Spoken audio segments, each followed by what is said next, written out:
Right, guys, and we are live. Welcome back to another episode of a Track Back fam. As the usual, guys, a big Manchester United news that was dropped by David Ornstein and Fabrizio Romano, fam. Listen, today I'm gonna lie. It's been a good day to be a Man United fan. We finally gotten the clarification to what's going on with this news, right? Regarding Ollie Watkins and Benjamin Sesko, who are Manchester United going to prioritize. That's all being reviewed by David Ornstein. Well, we're also going to speak about the goalkeeper situation too. The goalkeeper situation for Manchester United is something that I called a sleeper problem because people don't realize that Andre Onana is injured, Alta Bendia is not good enough, and Tom Heaton is old, and our first game is against Arsenal. So once the season has started, right, and we realize that we've actually not got a first team goalkeeper versus Arsenal, a very good Arsenal who've recently signed Victor Gyökeres, it's going to be a problem for us. So I'm glad that Manchester United are also trying to rectify this. And Donnarumma is a massive shout. Donnarumma is a massive shout. Will Manchester United get that done? I will give my thoughts and opinions on that later on, right? But anyway, guys, let's start off with the first news of the day. So Manchester United have decided to go after Benjamin Sesko rather than Ollie Watkins. So this was the thing that Sergeant Ratcliffe actually spoke about like a few months ago regarding Manchester United targets, regarding to the types of players that Manchester United will sign. Right, they've always said that they want to basically discover a Vinicius Junior, a Kylian Mbappe. So with them heading towards the route of a Benjamin Sesko, a kid who is worth 60 million pounds, or of course 80 million euros, right? And again, there is room for him to grow rather than Ollie Watkins. You can see why Manchester United have chosen that young player. Also, too, I think it's a Christopher Vivell. He's also a big fan of him, and he also works with the Red Bull clubs around the world. So like RB Salzburg in Austria, RB Leipzig in Germany, New York Red Bulls. There's a Red Bull Bragantino in Syria. He works also with all those clubs, right? And of course, he has got those links with the Red Bull clubs. But I think it was Jason Wilcox that was actually favouring Ollie Watkins over Benjamin Sesko, but they've all come together now and decided to go after this target. Am I excited for Benjamin Sesko?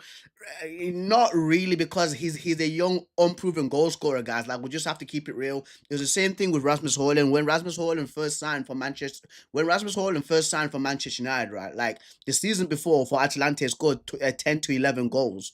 You get what I mean? Like this whole young, unproven goal scorer, like I actually don't like this, bro. I actually genuinely do not like this. For me, I've always was the guy that was beating the drum for Jean-Philippe Mateta, because I thought that Mateta slots well in that Manchester United team regarding to the things what Ruben Amorim wants for his striker, right? And I'm surprised that we've not gone in for him, because again, he's a proven striker. He has got that experience, but we'll have to wait and see. But there was also news, right, on top of that, that was dropped by Fabrizio Romano regarding Rasmus Hojlund and Benjamin Sesko. Basically, Rasmus Hojlund is a dream target for RB Leipzig, which is crazy. Which is crazy. Like RB Leipzig are saying that Rasmus Hojlund is a dream target for them. As what Ahmed is saying right now in the comments, swapping Hoyland with Sesko is crazy work. RB Leipzig. Listen, we'll take it. We'll take it. And guys, I actually feel sorry for Rasmus Hoyland, because the majority of Man United fans have been saying this, that like with Rasmus Hoyland, he's a young striker. He should not be leading that Man United team, right? When there's only Bruno and Ahmad who can supply him the goals, because Rashford, the majority of the time, he was always shooting. Garnacho, he was always shooting, trying to take the glory for himself, right? Like he was rarely getting supplied and fed. But also too is like the inexperience for Rasmus Hojlund. If you've seen it in that West Ham game, he would make like runs at the wrong time and come short at the wrong time. Pause. Pause, right? But basically, if you had seen in that West Ham game, like Bruno would have the ball and he would look up and Rasmus Hojlund is coming short rather than trying to run in behind the striker. Or if Cunha has the ball, Rasmus Hojlund would just make a run, right? And basically Cunha would miss that run because he's actually wanted Rasmus Hojlund to come short. So with Rasmus Hojlund, it's just the inexperience. That's the only thing that's killed him at Manchester United. Because if you had like a Cavani there at the club, right, to actually show him the ropes of being a striker, to being an elusive striker, running off the defenders' blind spots, I think that he would have been great for us. But listen, it's football.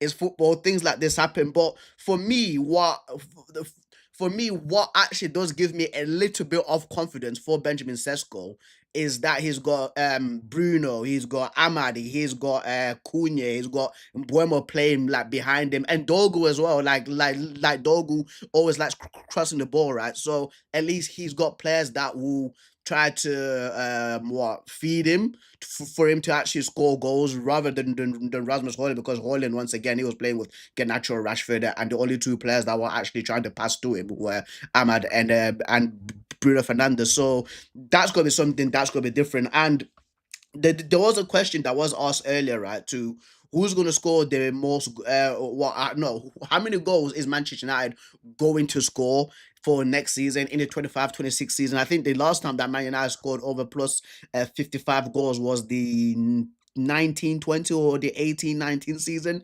That's quite a long time ago. Or was it the 2020? I think it might have been the 2021 season. It was either between 2019 and 2021, guys. That is still quite a long time ago for Man United to not even score 55 plus goals, bro.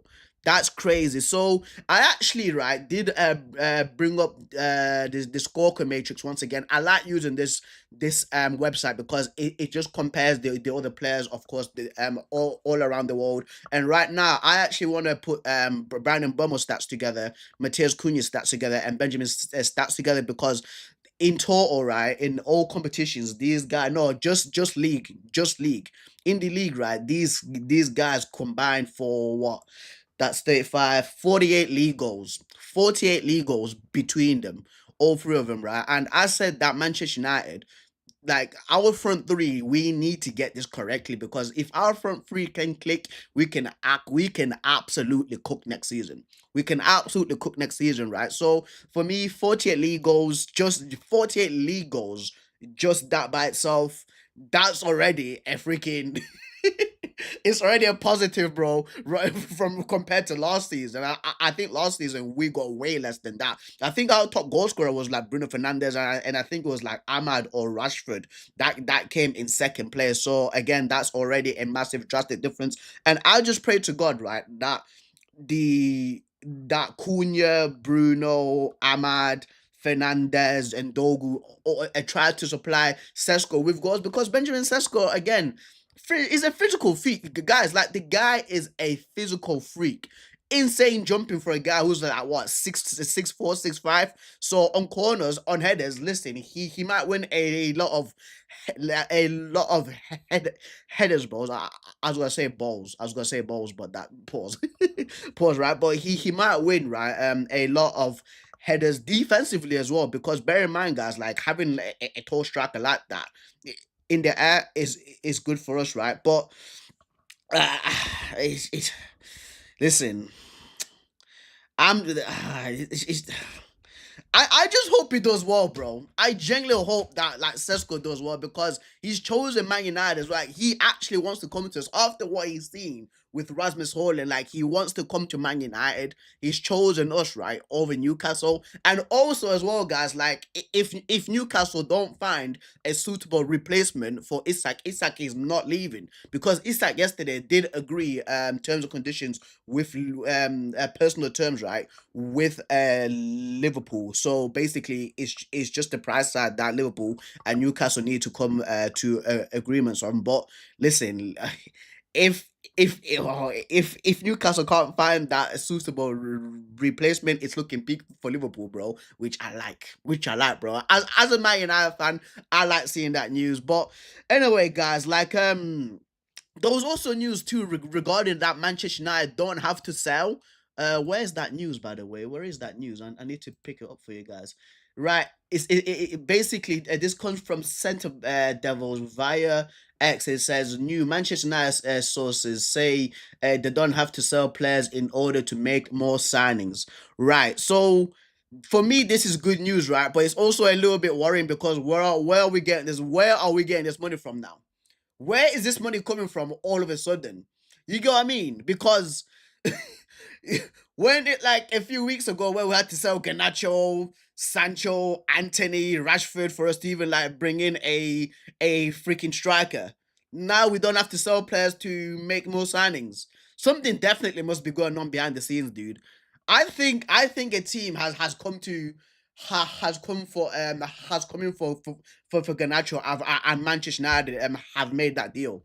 I think so. I think that is highly likely that Garnacho is getting sold now because this is very strange, bro. Because also too, right? Like regarding that swap deal with the Sesko and Rasmus Hojlund, like I'm pretty sure that Manchester United are gonna offer £20 million plus Rasmus Hojlund for Sesko. So that leaves us with a little bit of extra money. You get what I mean? And one of the other positions, one of the other positions that I was worried about is the midfield, guys.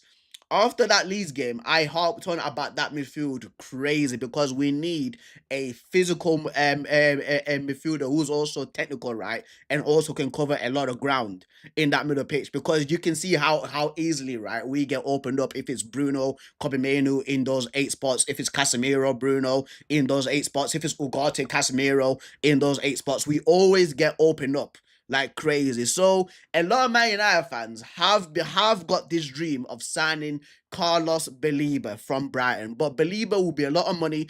I did say to Sofian the other day that like if Manchester United come in with the right amount of money for Belliba, I'm pretty sure that Brighton would want to send because for me, like Brighton, they're actually sorted in midfield, by the way, especially for Belieber spots because they signed Max Viffer last season. I think he came from either PSV Eindhoven or Feyenoord, right? So Belieber right now is that dream signing for Manchester United. For Manchester United, just how like Liverpool have the dream signing for Alexander Isak because he suits that striker role very well. Our dream signing is Carlos Belieber. Once again, a young player, prem proven, can handle the Premier League. He's literally the blueprint. He's the blueprint, right, of what like Sir Jim Ratcliffe and Ineos are trying to do in signing these young players. I actually want to search him up because I want to see the latest on what Man United fans are saying about Carlos Belieber because I would love him to come, but for me, I'm a realist, guys. Like I like keeping it real. I like with because again, like with Brighton, if we do come with the right money, they would sell him. But that right money for me, it's looking £100 million plus. It's looking like £100 million plus for Carlos Belieber.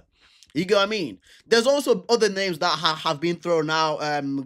We've what there's Douglas Luiz from Juventus. His name's been thrown out. Of course, Belieber, Paulinho, Edison from Atalanta. So there is a few names, right, that have been thrown out. But listen, like a lot of Man United fans, as you can see right now, they are just off the Carlos Belieber, bro.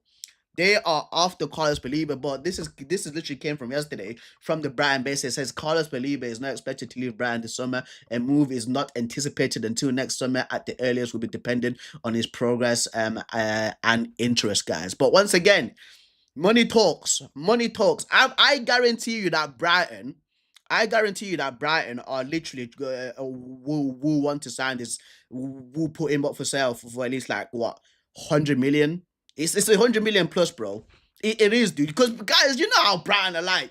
Brighton sell for a lot of money, guys. Even the same thing with his predecessor. His predecessor what's his name now for Chelsea, bro? Casido, bro. Chelsea signed Casido from Brighton for like 100 million plus, by the way. So it's gonna be difficult trying to convince Brighton for them to sell to us. So we'll see, bro. Manchuman says we need a goalkeeper ASAP, and I'm glad you said that, bro. I'm actually glad you said that because speaking of goalkeepers, right? When I woke up and saw this morning, breaking after an inquiry earlier in the summer, Man United are expected to renew their interest in Donnarumma. Paris Saint-Germain are open to selling the goalkeeper because Paris Saint-Germain are going to sign Lucas Chevalier from Losk Lille. So listen, that's the goalkeeper that said Manchester United needed to sign Lucas Chevalier, but he looks like he's going to PSG. But Donnarumma for me is I love it. I love, bro. It'll be hard. It'll be hard because his wages are a madness. Like that's the only thing with Donnarumma. It's just his wages. And by the way, because a lot of people, I always like showing people this because even the AC Milan guys, the AC Milan fans, right, made this for Donnarumma, guys. They made this for Donnarumma because the guy likes high wages. So that could be an issue. That could be an issue because we were linked to Senne Lammens from Royal Antwerp. He was Royal Antwerp's player of the year, guys. I've got a friend that watches their Belgian league week in, week out. Shout out to my guy Valentino, supports KB Mechlin, right? Even I did a match vlog, I think it was in February or January because I went early this year, right? And I did ask him about Senne Lammens, and he basically said that Senne Lammens, like, listen, Preston, out of all the players for Royal Antwerp this season, because Royal Antwerp were an absolute disgrace, he was the only one to show up, dude, and he was the only one playing well for them. So it's such a young player playing like that already and getting player of the year for the team. Listen, it sounds exciting, but Donnarumma is what already cemented. He's got the experience already. So for me, like, I would love Donnarumma, guys. I would love Donnarumma, right? But let's see. Manchuman says, I'll love it too, mate. I was just about to say 300k a week on wage. 300k a week on wages is mad. 300k on wage, bro. 300k a week on wages is an absolute madness. It is an absolute madness, dude. So, but we'd have to see though, bro, like with Donnarumma, because I think that Chelsea might sneak in it and try to sign him because Chelsea, of course, they've got the money to toss around as well. You get what I mean? I'm going Man United. Arsenal first game of the season will be interesting if we get Sesko and ever Gyökeres, and when we all thought it would have been the other way around. It's very interesting, bro. And yeah, shout out to you, bro. Hopefully you enjoy the game, my friend. I think I might go. I'm still deciding. I'm still deciding because I literally live like 10 minutes from the stadium. I actually live 10 minutes away from Old Trafford. So I'm still deciding if I actually should go to the game or not go to the game. So it's just one of the things right now. But listen, like the way that Manchester, like the news today that's come out regarding Man United has been very vital because the transfer window, guys, closes in about 4 to 5 weeks. So we need to move very quick. I think a new goalkeeper and a new midfielder after Sesko. Like, guys, also, how would you rank like this transfer window, by the way? Two central attacking midfielders, a striker, a midfielder, and a goalkeeper. So that's 5 players in. How would you rank this transfer window? How would you rank it? Because for me, I think that's like a 7.5, going up to an 8 to be fair with you, because I was really tough on Ineos. I was cooking them, guys. I went on like a 30-minute rant when we were taking ages to sign Brandon Buemo, bro. So how would you guys rank it, fam? How would you guys rank it? Ahmed says, dude, did you get the dollar bill from the actual game? So my friend actually went to the Paris Saint-Germain game versus AC Milan in Italy because he was actually visiting and he actually went to the game. And they were throwing these notes around and he picked it up, right? And I told him, I messaged him on Instagram. I was like, bro, those notes, pick them up for me. Please pick them up. He bought about like 50 back. He bought about 50 back, bro. So that's absolutely crazy. What's going on? What's going on, Leo Yashwanth, bro? What is going on, my guy? How are you feeling like about Barcelona? Please tell me, what do you think of Marcus Rashford's first game for you guys? Because Marcus Rashford, of course, does play for your team now. Please let me know how you feeling about Marcus Rashford being a Barcelona player. Are you excited about that, or are you are you underwhelmed? Right. Manchuman says it depends who we get and more importantly who we get rid of. Yeah, I do think that Anthony's going, Garnacho's definitely going, but he's trying to twerk for this Chelsea move because he's trying to stay in the Premier League once again. He's trying to prove a point to Man United. This is why he wants to stay in the Premier League, guys. This is why he wants to stay in the freaking Prem, because he wants to prove a point to Man United. That's the thing with freaking Garnacho, fam. That's the thing with Garnacho, man. So yeah, man. But one second, I just need to jump on Twitch. All right. Shout out to my guy Valentino, bro, on the Twitch side, fam. This guy, bro, out here on the freaking Twitch side, fam. Shout out to you, right? But yeah, man. Any more news regarding Man United? Any more? Oh, yeah, that's it. The Fabrizio Romano video. Guys. So here is the Fabrizio Romano video that I did want to show as well. So if you guys are here, thank you. It's basically the latest news regarding Man United and other news basically around the world football. This whole, like, just before we do get started, right? Like, this whole Isak stuff regarding Newcastle right now for me is it's mad. It's mad, dude, because like Newcastle are getting their pants pulled down this summer transfer window.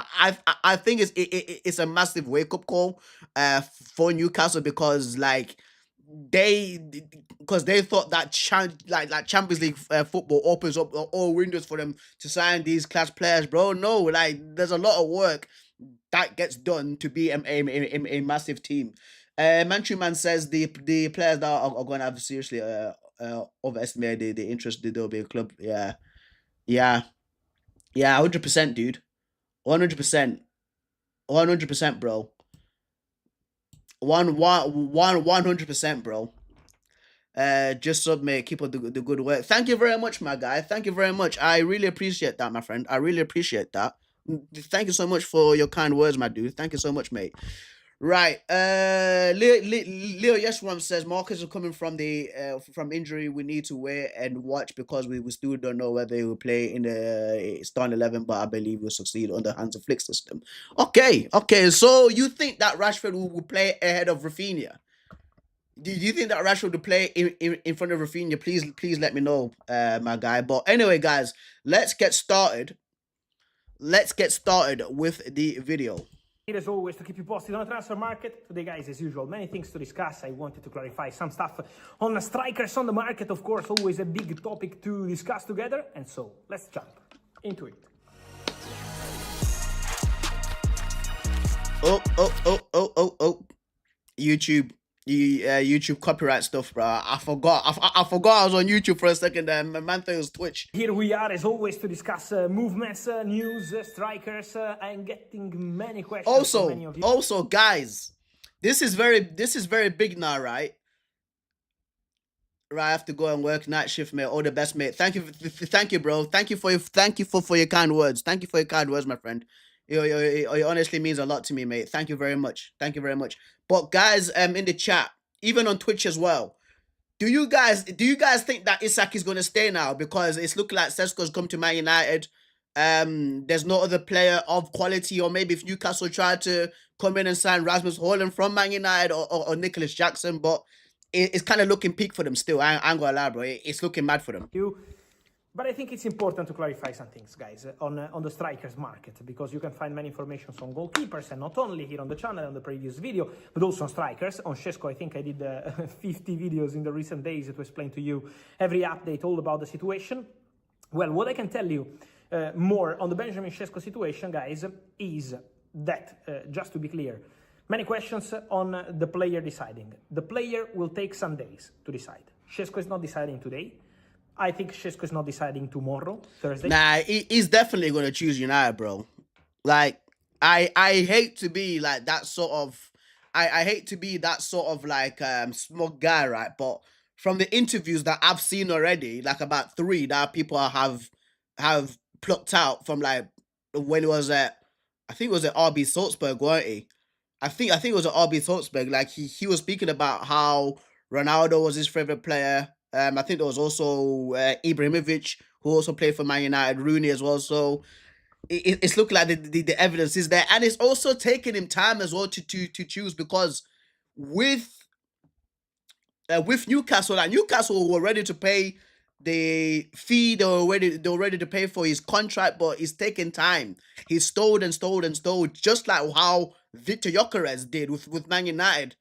Like Man United were already in for Victor Gyökeres, and they were already speaking to Sporting, while Arsenal were actually trying to sign Benjamin Sesko. But Gyökeres just delayed, and then he was like, "Mate, like I'm actually choosing Arsenal. Like I actually want to play for Arsenal." So probably will take some more days to meet with his family, to meet with his agent, to meet with people close to him, and make the best decision possible for his future. So this is the situation of Sesko. Decide about what? Newcastle, I keep telling you since last week, now Newcastle and Sesko is everywhere, but I keep telling you since last week, that Newcastle are prepared to pay what it takes to Red Bull Leipzig and to Benjamin Sesko. Contract terms, salary, commission, transfer fee, whatever. Newcastle are ready to go for Benjamin Sesko any moment. This depends on the player, what the player wants to do. On the other side, Manchester United. Manchester United are in contact with Benjamin Sesko's camp since the end of last week. And Manchester United are in contact also with Red Bull Leipzig. So Man United spoke to both of them.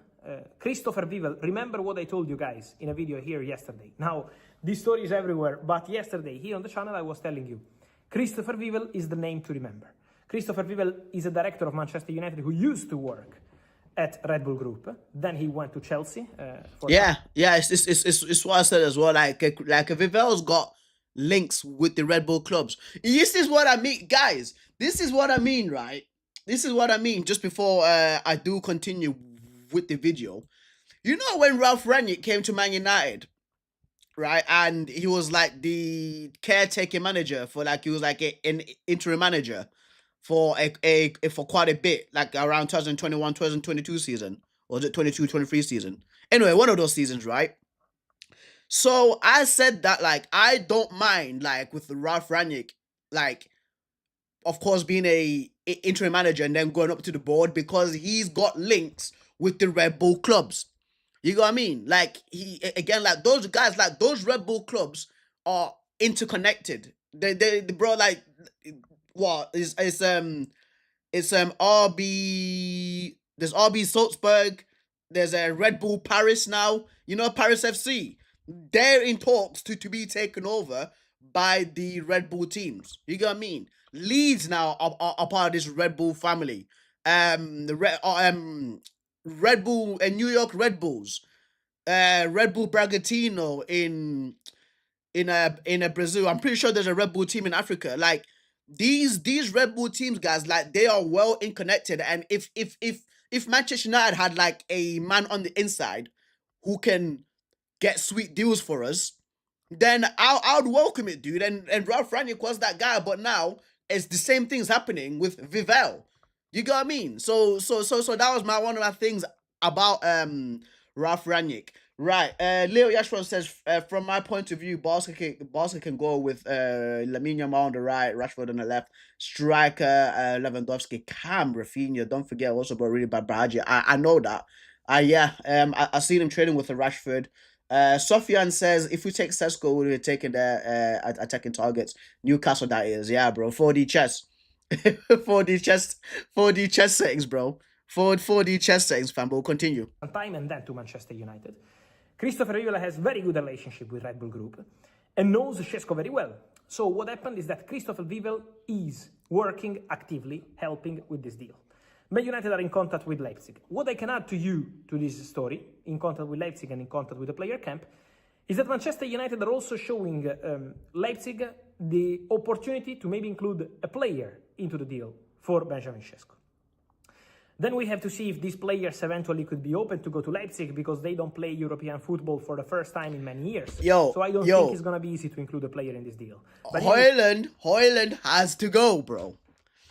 Again, it's not, guys, like, it's not his fault, right, that, like, Man United was run by these three stooges in Woodward, John Murta, and Richard Arnold, and they didn't bring in an experienced striker to help out this young 21-year-old, 22-year-old kid.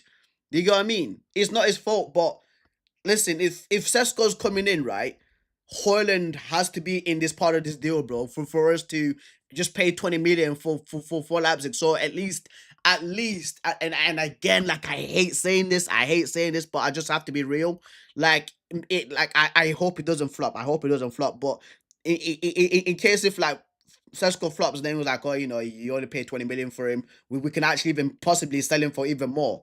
Do you get what I mean? So that's just my thought process towards this, guys.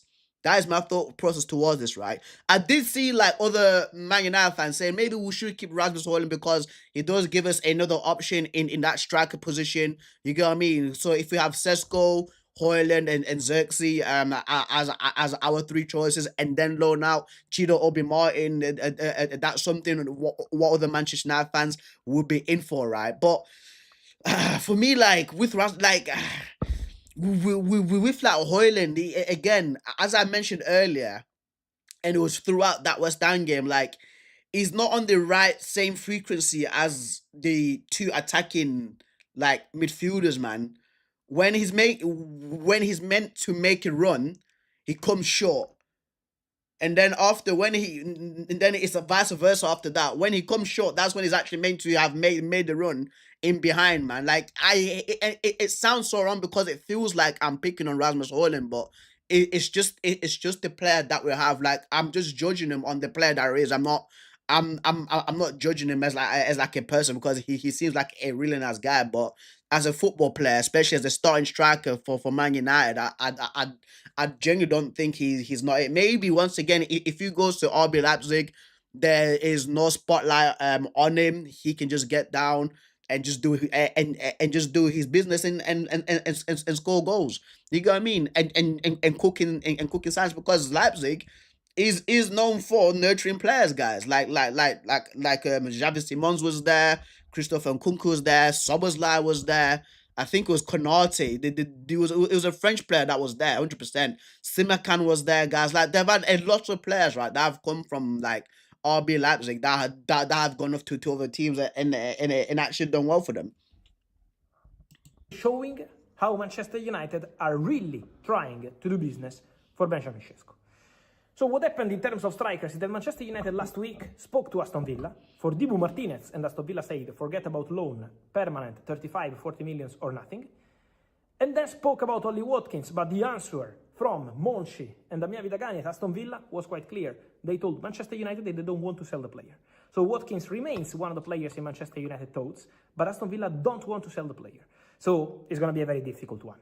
For Benjamin Sesko is different, because Sesko can leave, and Manchester United are trying to understand how they can really make the deal happen. So while Newcastle are ready to go and close the deal any moment if the player calls and says, okay, I'm coming, at the same time, Manchester United are trying to find a solution. And Manchester United are working on it. They spoke to Red Bull Leipzig already 2 days ago. Christopher Vivel, as I told you yesterday, is working on this story. But also the opportunity to include some players.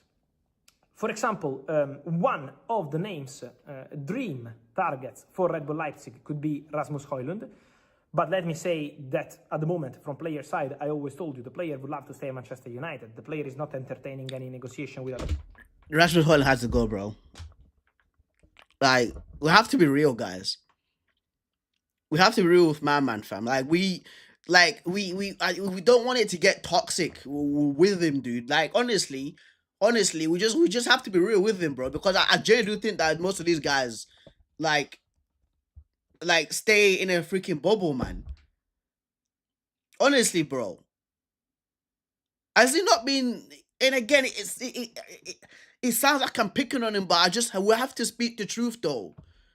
Does he watch his videos back? Like, does he actually watch like himself play football for Man United as a striker?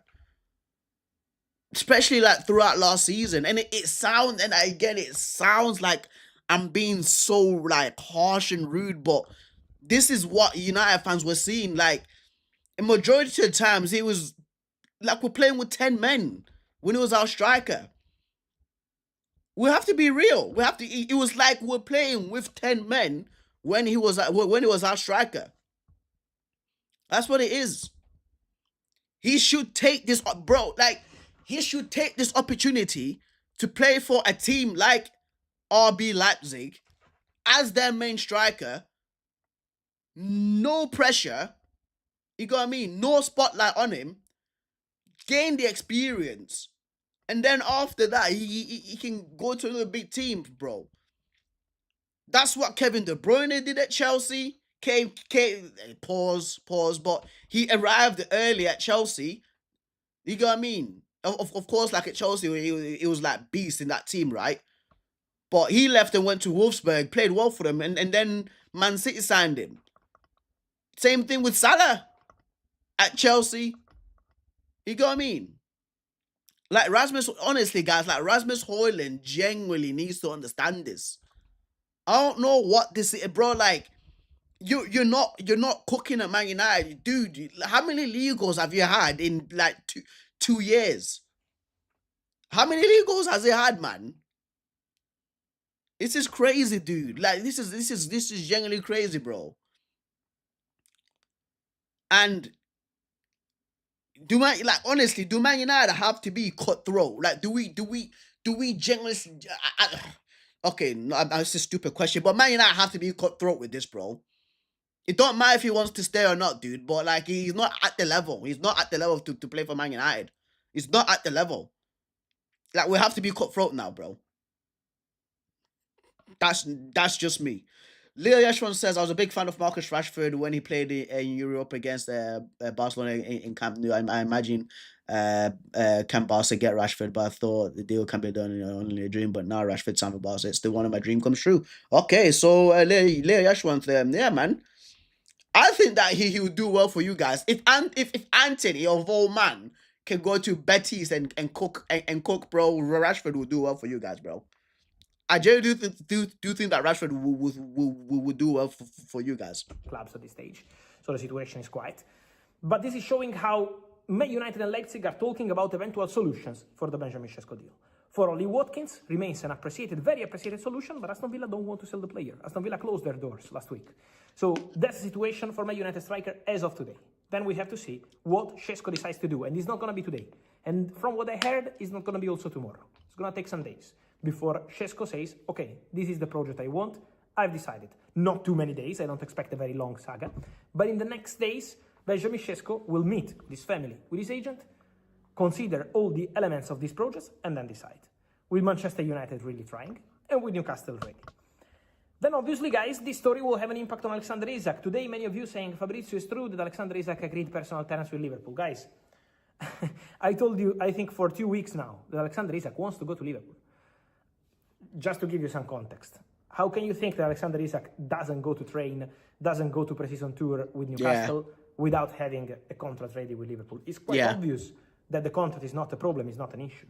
It's absolutely obvious. It's the teams, mate. He's never going to create a problem with his current teams club if he doesn't have already an agreement ready on the other side. So personal terms are never going to be a problem. It's never going to be a problem of salary, a problem of whatever with Liverpool. Alexander Isak wants to go to Liverpool. I keep repeating that. Alexander Isak, forget about Chelsea, forget about Arsenal, forget about United. These rumors from England are not true. Chelsea are busy with different things. Arsenal signed Gyökeres, Man United can't afford Isak. They said Al Hilal. Last week, when the bomb from Alexander Isak arrived, Al Hilal working on deal for Isak. No, Al Hilal are not part of the conversation for Isak. Now it disappeared from all the reports because it's only Liverpool Football Club. For Alexander Isak, it's only Liverpool Football Club. So forget about the reports on Al Hilal and all. Actually, yo, this is diabolical. Yeah, this is diabolical, fam. What I'm gonna say. Yo, guys. Think about this. Think about this, guys, right? Regarding this Isak stuff. What if, and again, I've been saying this for time now, but I've been saying, like, if there's any PSG support, my friends, tag PSG in this, bro. Offer Gonzalo Ramos to Newcastle. PSG comes in with like, I don't know, 70 mil plus Gonzalo Ramos for Isak. Newcastle get their striker, get their money. PSG goes to Paris Saint-Germain, bro. Come on, man. Come on, dude. Because Gonzalo Ramos already plays for them as well. Like, Gonzalo Ramos is on the bench. He's on the bench, bro. And Isak fits that PSG team well. He fits that PSG team well, bro. And we don't have to deal with Liverpool dominating the league. We don't have to deal with them dominating the league, bro. It's a good deal, bro. Gonzalo Ramos joins Newcastle. They get money. Isak goes to Paris Saint-Germain. It's all sorted. It is all sorted, bro. It's all sorted. The other clubs. Isak said Liverpool. And the contract is never going to be a problem. So forget about that. It's not going to be the contract. It's on Newcastle. If and when Newcastle open doors to an exit, Liverpool are ready to bid. Liverpool are ready to make a record bid. Liverpool are ready to go for it. But waiting for Newcastle to call and say, okay, now it's time to do it. But this obviously also depends on the Benjamin Sesko story in terms of timing. So let's see how this domino, this puzzle of strikers will evolve. But just to explain to you the whole situation. And then there is Nicholas Jackson, guys. Don't forget the name of Nicholas Jackson on the market. Because for Nico Jackson, there could still be movements. Because for Nico Jackson, there are several opportunities. No one's paying £80 million for Nicholas Jackson, bro.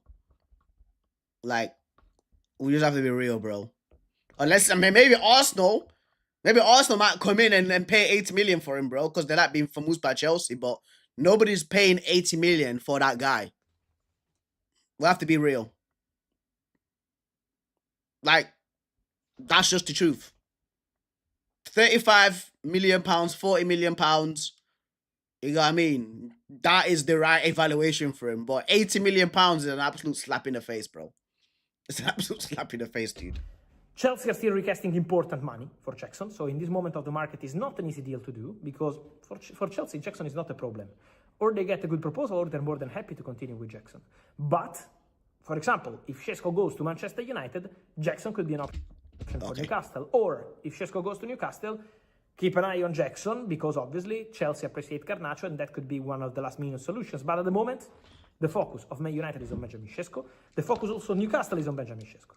And so this story is going to drive probably the domino of strikers in the next days. And then it's going to also have an impact on the other big story, Alexander Isak. But please, don't ask me. It's true that we have an agreement Liverpool with the personal terms because a player is obviously wants to go to Liverpool. And if you want to go to Liverpool, it's not going to be a contract problem.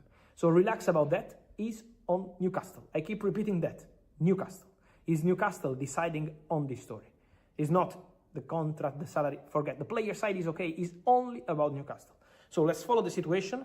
Let's wait for Benjamin Sesko. Let's see what happens with Isak. Let's see if Aston Villa maintain their position. They don't want to sell Watkins. And so let's see what's going to happen later in August. Let's see what happens with Jackson, another name on the market. Movements. So let's see what's going to happen next. And so guys, let me know your thoughts on all these stories. Isak, Sesko, Watkins, Jackson, and all the rest. I wait, guys, for your opinion here in the comments. Remember to like this video, turn on the notification bell, subscribe to the channel. See you soon with Fabrizio, here as always, with all the updates. Subscribe as many videos coming. All right. Okay, brilliant.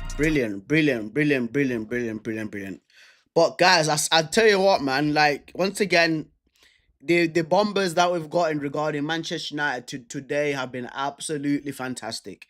Absolutely fantastic, bro. We finally come to a conclusion for that whole Sesko Watkins stuff. Once again, I would have preferred either Watkins or Mateta, but this is Manchester United trying to do this young player profile thing where they sign young players and then try to build them up and nurture them. But we've not got a good track record for that. But listen, Sesko, if it does come, welcome to the team. We will support you, lad. Of course, the goalkeeper stuff as well. It's looking like it's either going to be Sané Lamens or Donnarumma. Regarding Martinez, it's looking like Villa is saying like no loan, just straight buy. And Man United don't want to do that yet because of course the things was going on with Martinez and with him getting that red card as well, because he would actually not be available for the first 3 games for Manchester United. Isak might not be going to Liverpool if Newcastle don't bring in an adequate replacement for Alexander Isak. So it's all around good news, bro. It's all around good news. But guys, of course, the football news segment part is over. I am going to be transitioning over to Twitch.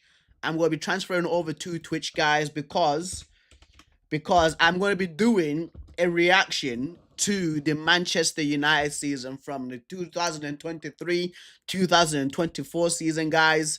That was the season, basically. I think we beat Liverpool in the FA Cup. and we won the FA Cup as well. So that was that season that I'm going to be reacting to, guys.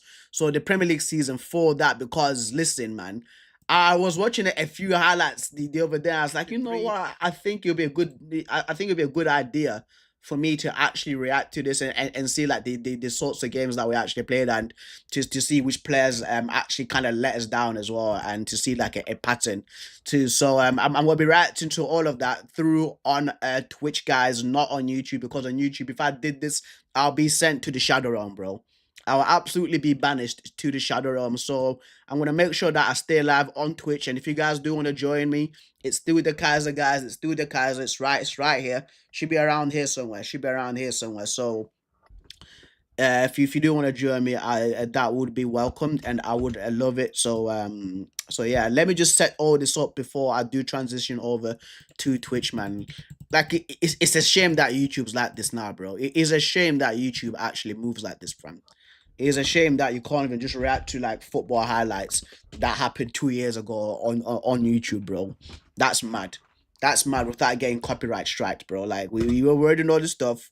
I was at the majority of the games. Like I paid money and paid tickets to actually go to that, bro. So it's crazy how they just hand out freaking copyright strikes, mate. Right, 23-24 season. Let me make sure that is good. Let me make sure this is good before we do move on. I don't think the guys are playing pro clubs, because I actually was going to join them for pro clubs, but yeah, it looks like they're not playing pro clubs. Let me get that. It's gonna be very interesting, dude. It's gonna be very interesting, fam. All right, so YouTube guys, I am ending it. I am ending it there. So thank you very much. Thank you very much for the fellas for tuning in. I appreciate all your support and kind words. But again, if you do wanna join me, I'm on Twitch. I'm still live on Twitch reacting to the Manchester United games, guys, from the 2023-24 season. I will catch you a lot later. Peace. All right, I think that stream is ended on YouTube. So that stream is ended 47 minutes.